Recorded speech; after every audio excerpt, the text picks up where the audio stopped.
Hey sports fans, welcome to the Command Center for another episode of Coach's CorOner with your host, Jeff, the Sandman Sook.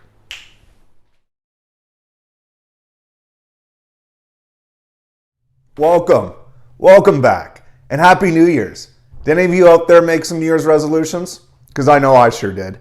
And the first one I want to share with you is I want to be more positive on this show. You know, so often I'm dredging up the terrible decisions that coaches have made, and it's just always so negative. So, you know, I've shelved for now, for at least a week, the commentators, because, you know, that was going to be completely negative, the entire section.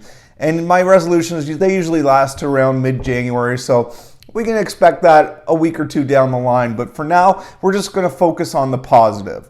And okay, a little bit of the negative. What we're going to do in this episode is we're going to go through 7 different examples, 2 of which are bad decisions and 5 of which are good decisions. And that's the rate of positivity that we're looking to have around here moving forward, or at least till, next week. Bad decisions. Yeah, that's right. We're going to start with the bad decisions. Get rid of the negativity right away. So let's see who we got. Number 2, Brandon Staley. Yeah, so I'm watching this game, and the Chargers are setting up. It's 4th and goal from the 2. With 11 minutes left in the second quarter, they're up 7-0. And I joke, I wonder if they're going for it, and everyone had a great laugh. And by everyone, I mean myself. I was alone. But the point is, we all knew they were going to go for it until this happened. Wait, field goal? No, Brandon Staley. No, not like this. So the very thing I said on episode 3 that would never happen literally happened 2 weeks later, and here I am on episode 4 talking about it. Thanks a lot, Brandon Staley. I feel very betrayed. Number 1, Ron Middleton. Wait, who? Yeah, I feel bad. I mean, he was thrust into head coaching duties by the COVID. He's really just the tight ends coach for the New York Jets. And, let's see the play. 4th and goal from the 2-yard line. The Jets are 2 yards away from being up 2 scores with a converted touchdown, and instead they kicked the field goal. And as you can see, this was very suboptimal. That lowered their chances of winning the game from 93 to 80%. So if you think about this, the difference between kicking a field goal there and going for it and not getting it is very small, because yes, with the field goal you'd be up 5 points, but they'd have better field position. So being up 2 and pinning them at the 1, or being up 5 and them having the ball at the 25 or thereabouts is pretty similar. So why not go for it? It's pretty much a free roll, and if you get it, guess what? You're up 2 scores, assuming you make the extra point, and it's game over. So this is a pretty classic mistake, a pretty obvious one. And like it said in the graphic there, it was one of, if not the most suboptimal calls of the year. So kind of had to include it. Good decisions. Toy Story and Star Wars. Thanks a lot, production team. Definitely going to get laid after this episode. That's awesome.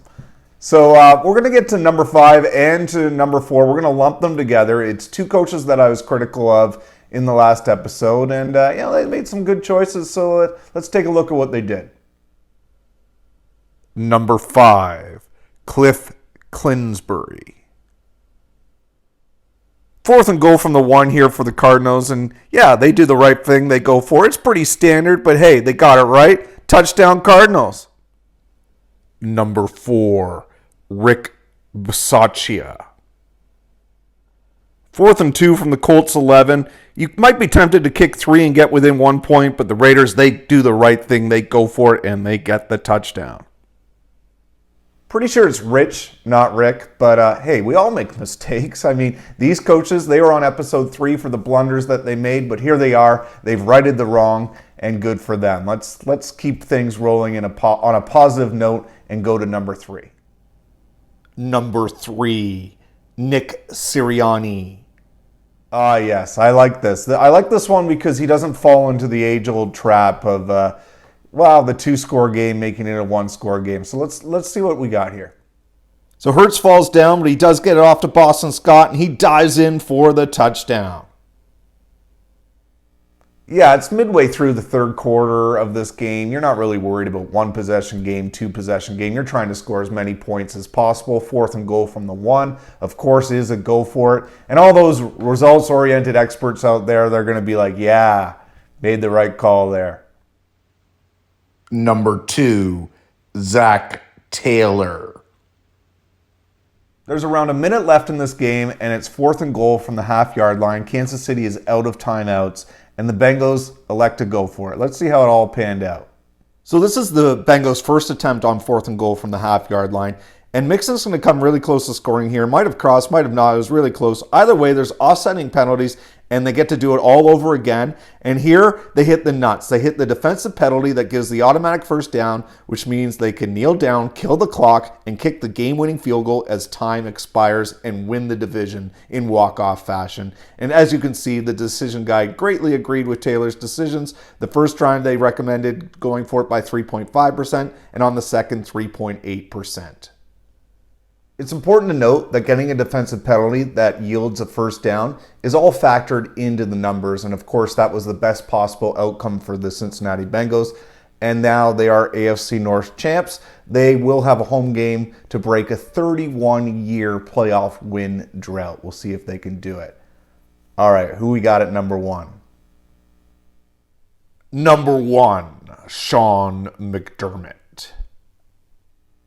I've been critical of Sean McDermott. In fact, I've been overly critical of Sean McDermott. He didn't deserve to be number 2 on the list in episode 3, but there he was. And part of it is, hey, I'm a Bills fan. I watch every game. I root for them. And so there is an overexposure factor there. But the other reason is last year going into the playoffs, the Bills had this swagger. They were playing this aggressive style, and they really looked like a true Super Bowl contender. And then the playoffs rolled around and they started to pucker up a little bit. And it started with the Colts game, then into the Ravens game, and they won both those games, which is great. But then they went to Kansas City. Still, they played it too conservative, kicked a few field goals, a few punts that they shouldn't have, and they lost that game going away. And it's continued on into this season. And it's been troublesome for me. And that's why I've kind of centered them out a little bit more. But, that all changed in New England in a huge game in Week 16. So here's the thing. You're going to set the tone early. It's 4th and 2 from the 4-yard line. Josh Allen hits Isaiah McKenzie. Touchdown. Great call. Now it's 4th and goal from the 1 later on in the half. And Allen makes a good play here. Should have been caught, but it's still the right go for it. And hey, you pin him deep. No big deal. 4th and 7 from their 39-yard line. Yeah, I like the go for it there. The flags, hey, it's an even more gettable. Yeah, you're in field goal range. That doesn't matter. We're going for it today. It's 4th and 2, and they get it to Stephon Diggs over the middle. Keeps the drive alive. This was the best one of the day. This was Josh Allen running left on 4th and 1. Makes an incredible play. And as you can see, Next Gen Stats was very much in favor of that decision. This is the aggressiveness that Buffalo needs in the playoffs. Let's go Buffalo. So that was a huge swing game. Had the Patriots won it, they would have been crowned AFC East champions. Instead, the Bills emerged as the frontrunners in the division. So I'm not sure if you've noticed, but 4 of the 5 coaches featured in the good decisions section today were coaches that had previously been in the deadly decisions section or the honorable mention section. So I can't help but wonder, are these coaches watching the Coach's Corner? Probably. I mean, who isn't?